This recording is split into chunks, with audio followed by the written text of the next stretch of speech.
Os prometo que no hay nada más saludable y rico que hacer vuestros propios panes.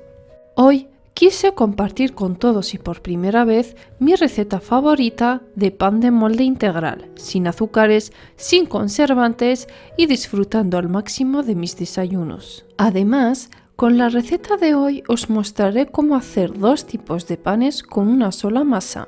Bueno, si quieres saber cómo preparar tu propio pan de molde y comer sano y rico, solamente tienes que seguir el vídeo hasta el final. Pues no me enrollo más, pasamos a ver los ingredientes y la preparación.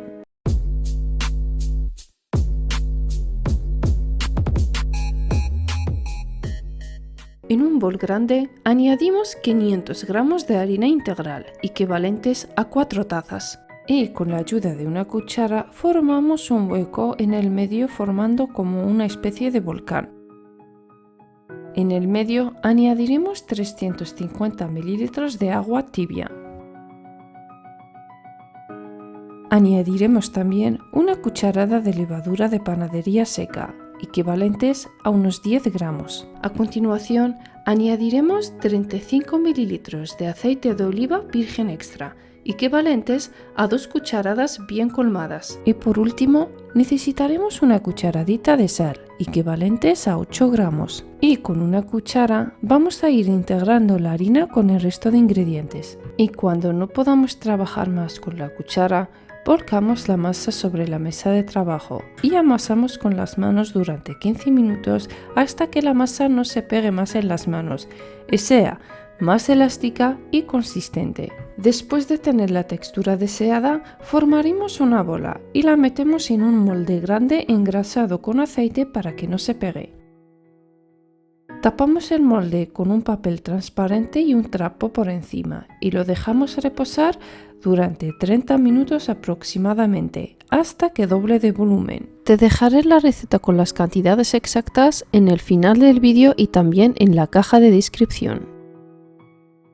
Cuando haya pasado el tiempo y la masa haya doblado de volumen, volveremos a volcar la masa sobre la mesa de trabajo y, como podéis observar, he quitado un poco de masa para mostraros que con estos ingredientes podemos hacer 2 tipos de panes. Y ahora vamos a estirar nuestra masa dándole una forma rectangular y luego iremos enrollando de esta forma.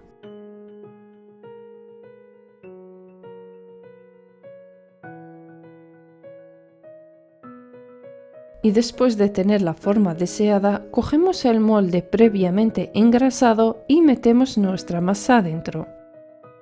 Y aplastamos con la mano para darle la forma del molde. Volvemos a tapar con papel transparente y un trapo y dejamos reposar unos 15 minutos aproximadamente, dependiendo del clima de vuestro país. Tenéis que saber que el éxito en los panes es la fermentación, es decir, cuanto más tiempo reposa la masa, mejores resultados obtendremos. Mientras dejamos que la masa fermente en el molde, tendremos que encender el horno a 200 grados centígrados, calor arriba y abajo para precalentarlo. En este momento me gustaría saber desde qué país o ciudad me estás viendo, para enviarte un saludo en la próxima receta. El saludo de hoy se lo dedico a Aida Muawad7433, que nos manda saludos desde Qatar.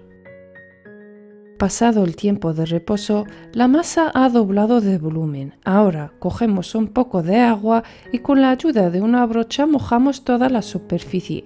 Y después añadimos semillas, podéis poner las que más os gusten. Y metemos nuestro molde al horno, manteniendo la temperatura a 200 grados centígrados calor arriba y abajo, y horneamos durante 35 minutos. Quiero aprovechar este momento para daros las gracias a todas las personas que me dejan un comentario o me regalan un me gusta. No os hacéis idea cómo me animéis a subir más recetas y hacéis que mis vídeos lleguen a más personas y que mi canal pueda crecer mucho más rápido.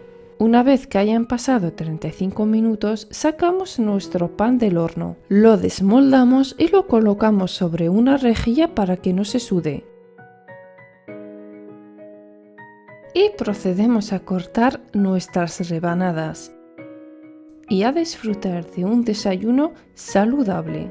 Y con el otro poco que había quitado de la masa, hice estos pancitos redondos, ideales para sándwich. ¿No es mágico? Con la misma masa podemos hacer 2 tipos de panes sin ningún problema. Me gustaría que calificaras mi receta del 1 al 10 para saber si te ha gustado el resultado. Y muy pronto os subiré el pan integral que hago yo en mi casa, que está riquísimo y muy fácil y económico. Por tanto, si aún no estás suscrito, te invito a suscribirte a mi canal y activar la campanilla para que no te pierdas ninguna novedad. Y si tienes cualquier duda, déjamelo en los comentarios y te responderé a la mayor brevedad posible. Y si has llegado hasta aquí, quiero darte las gracias por interesarte en mi receta y ver el vídeo hasta el final. Y espero volver a verte en la próxima receta. ¡Hasta luego!